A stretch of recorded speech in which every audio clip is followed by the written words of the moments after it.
Coba deh, lihat ponsel di tangan Anda sekarang. Atau kopi yang lagi Anda minum. Pernah kepikiran nggak gimana ceritanya barang-barang itu bisa sampai ke kita? Nah, setiap benda itu punya perjalanan rahasia, semacam kisah ekonomi tersembunyi. Hari ini kita bakal bongkar bareng-bareng. Yuk, kita mulai. Kelihatannya sih pertanyaannya sepele ya, tapi jawabannya, wah, itu membuka pintu ke seluruh dunia kegiatan ekonomi yang seringkali nggak kita sadari. Kita akan coba lacak perjalanan ini dari titik nol sampai ke tangan kita.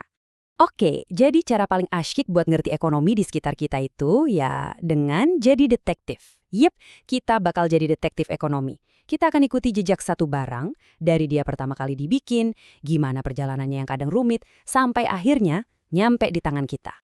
Jadi, di balik semua hiruk-pikuk ini, ada satu konsep inti yang jadi mesinnya, yang ngegerakin dunia kita. Namanya kegiatan ekonomi.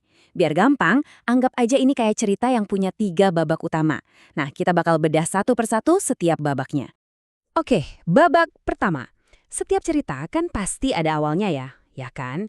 Nah, dalam dunia ekonomi, langkah pertama itu namanya produksi. Ini dia titik startnya, asal muasal semua barang yang kita pakai setiap hari. Nah, yang perlu dicatat nih, produksi itu bukan cuma sekedar bikin sesuatu dari nol. Nggak sesimpel itu. Ini lebih ke proses ngambil sesuatu yang udah ada, terus diubah biar jadi lebih berguna. Para ahli ekonomi punya istilah keren buat proses nambahin nilai ini. Mereka menyebutnya Nilai guna atau utility. Ini konsep kuncinya nih. Jadi gimana caranya produsen nambahin nilai guna ini? Ternyata ada 4 cara utama. Yuk kita lihat satu-satu. Oke, kita mulai dari 2 yang pertama. Ada nilai guna bentuk, ini soal ngubah wujud fisik sesuatu. Contoh paling gampang, kedelai. Buat kita, kedelai mentah mungkin nggak terlalu berguna. Tapi begitu diubah jadi tempe, wah nilainya langsung naik.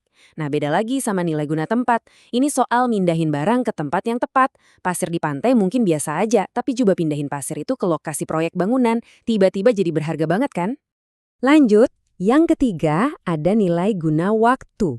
Gampangannya, sebuah barang jadi lebih bernilai kalau ada di waktu yang pas. Contohnya jaket. Jaket bakal berguna banget pas lagi musim dingin kan? Dan yang terakhir, nilai guna kepemilikan. Coba bayangin, sepatu di etalase toko. Sepatu itu nggak ada gunanya buat siapa-siapa, cuma jadi pajangan. Tapi begitu Anda beli dan jadi milik Anda, nah nilainya langsung meroket karena sekarang bisa dipakai. Oke, jadi sekarang kita udah ngerti ya tujuan produksi itu apa, yaitu menciptakan nilai guna. Pertanyaan selanjutnya, gimana cara bikinnya? Apa sih resep atau bahan-bahan dasarnya? Nah, anggap aja kita mau bikin kue. Resepnya itu punya 4 bahan utama. Pertama, alam. Ini bahan-bahan mentahnya, kayak tanah, air, mineral. Kedua, tenaga kerja. Ini ya orang-orang yang ngerjainnya, baik pakai otot maupun otak. Ketiga, modal. Eits, ini bukan cuma soal uang ya, tapi lebih ke peralatannya. Mesin, gedung, alat-alat canggih. Dan bahan terakhir yang paling penting, kewirausahaan. Ini skill si koki yang jago banget ngeracik 3 bahan tadi jadi produk yang keren. Nah, lihat deh gambar ini. Ini contoh sempurna gimana 4 bahan tadi nyatu. Ada para pekerja alias tenaga kerja, lagi pakai mesin-mesin, itu modalnya buat ngolah bahan mentah jadi barang jadi.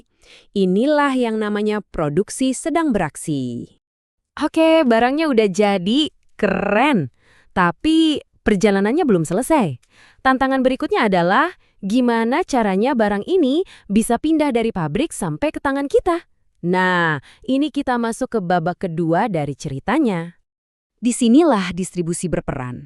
Anggap aja distribusi ini jembatan super penting. Jembatan yang menghubungkan produsen dengan kita, para konsumen. Tanpa jembatan ini, barang yang udah susah payah dibuat nggak bakal pernah sampai ke orang yang butuh. Jadi, ada 3 jalan tol utama yang bisa dilewati sebuah produk. Pertama, jalur langsung. Ini produsennya langsung jualan ke Anda, kayak abang mie ayam keliling. Kedua, semi langsung, lewat toko resmi milik si produsen. Dan yang ketiga, yang paling sering kita temui, jalur tidak langsung. Ini yang lewat banyak perantara, dari grosir, ke pengecer, atau toko-toko di mall, baru deh ke kita. Tapi jangan salah ya, distribusi itu bukan cuma soal ngirim barang dari titik A ke B. Wah, jauh lebih kompleks dari itu. Ada banyak banget kerjaan di balik layar. Mulai dari nyimpen barang di gudang biar aman, nge-packing biar bagus, ngejaga kualitasnya tetap sama, sampai nanggung risiko kalau ada barang rusak atau hilang di jalan. Dan sampailah kita di babak terakhir, babak penentuan dari perjalanan panjang si barang. Inilah tujuan utamanya, momen ketika sebuah produk akhirnya dipakai. Namanya adalah konsumsi. Inilah finish line-nya. Saat kita pakai sebuah barang, pada dasarnya kita sedang menghabiskan atau menggunakan nilai guna yang udah susah payah diciptakan di tahap produksi tadi. Nah, kenapa kita butuh barang? Kebutuhan kita ini bisa dibagi jadi 3 level. Level pertama, primer. Ini yang pokok banget buat hidup. Makan, baju, tempat tinggal. Level kedua, sekunder. Ini buat bikin hidup lebih enak dan nyaman, kayak punya perabotan, listrik, atau nonton TV. Dan level tertinggi, tersier. Ini isinya barang-barang mewah yang kadang kita beli bukan cuma karena butuh, tapi juga buat status. Oke, kita udah ngikutin perjalanan satu barang dari awal sampai akhir. Sekarang, yuk kita coba zoom out sedikit. Kita lihat gambaran besarnya, gimana semua potongan puzzle ini nyambung jadi satu sistem raksasa. Selama ini kan kita lihat alurnya lurus aja ya. Produksi, lalu distribusi, dan akhirnya konsumsi. Kelihatannya simpel, tapi ceritanya nggak berhenti sampai di sini. Soalnya gini, setiap kali kita membeli atau mengkonsumsi sesuatu, kita itu sebenarnya ngirim sinyal balik ke produsen. Sinyal yang bilang, "Woi, barangnya laku nih, bikin lagi dong." Nah, sinyal inilah yang kemudian memicu pabrik untuk mulai produksi lagi. Jadi, ternyata ini bukan garis lurus, tapi sebuah siklus yang terus berputar. Nah, sekarang pertanyaannya buat Anda. Kita tahu teknologi dan gaya hidup kita berubah cepat banget. Kira-kira dari 3 babak tadi, produksi, distribusi, konsumsi, bagian mana ya yang bakal berubah paling drastis di masa depan? Coba deh pikirin.